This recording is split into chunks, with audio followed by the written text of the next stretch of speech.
Well, Mama said there'd be days like this. There'd be days like this, Mama said. So, nobody's got a crystal ball. I called for today to be up. I thought today and tomorrow was going to have an uptick. It's not what we ended up with today, but it does not mean that we didn't end up making some money. Stick around. You're going to want to see what I got for you. We made some moves today, made some money, and we're going to see where we see ourselves going over the next couple of days. Talk about the CPI numbers a little bit. If you find this stuff helpful, hit the subscribe button for me. And as always, hit that like button. It helps out with the YouTube algorithm. If you're new to the channel, my name is Josiah and I trade stocks and cryptocurrencies for a living. Let's get into the market.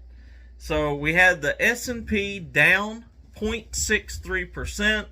The NASDAQ down 1.10%. We had the Dow hanging on in there at 0.12% in the green. We ended up with the VIX up a little over 3.5%, so we had quite a bit of volatility in the market today, and we utilized that, made some good money on that. So let's talk about what we did. Now, we sold our Coinbase that we was holding from Friday this morning in the pre-market, made 9% on that trade. I said I was going to be looking for Coinbase to come back down right around open, and I was going to be looking to pick that position back up. So I was going to be looking for $68, maybe $69 to pick that back up. It dropped down. I picked up a position at 68, ended up falling all the way to 65, and on the way back up, I picked up a second position today at $66, giving us two positions with an average of $67. Ran it back up. It went up over 72, started pulling back, sold it at $72, which gave us a $5 a share average, which represented 7.4% on that trade. How great is that? We end up with 9% this morning in the pre-market and another 7.4 on a double position. Very happy with those numbers. So overall, we made a lot of money today. The market just didn't go in our favor. Now, Coinbase, luckily, that moved in our favor, which is why we always try to find stocks that are moving and going to move up, regardless which direction the market's going. Now, we're still holding some JP Morgan, which is not going in our favor right now. However, I will say we end up closing the day down under 102, which I believe could be a really good price if you're not already in that. Could be a really good price because even though I'm looking for the market to fall throughout the rest of the week, I do think there's a good chance that the banking stocks could actually get a pump. So we got rates going up. The banks are making more and more money.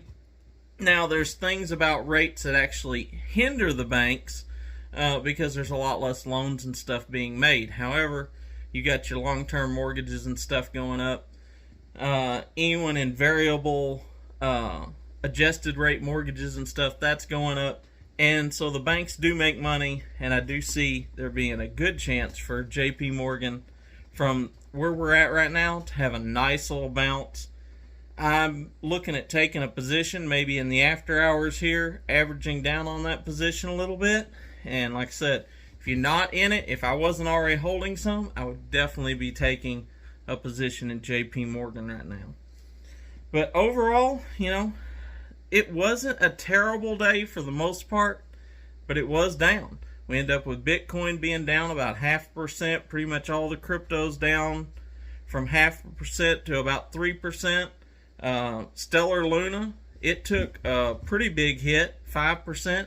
It's getting back down. We're seeing it in that 11-cent range, which if you watched my crypto videos I did over the weekend, XLM is one that I like a lot, and I said that I really liked it down around that 11-cent range, even better in the 10-cent range. It's been up, but we're seeing it pull back, and after today's movement, we're seeing it back down under 12, getting back near that buy zone where I'm going to start paying it a lot of attention. So that's something I am going to be paying a lot of attention to. Now we got the CPI numbers coming out on Thursday morning.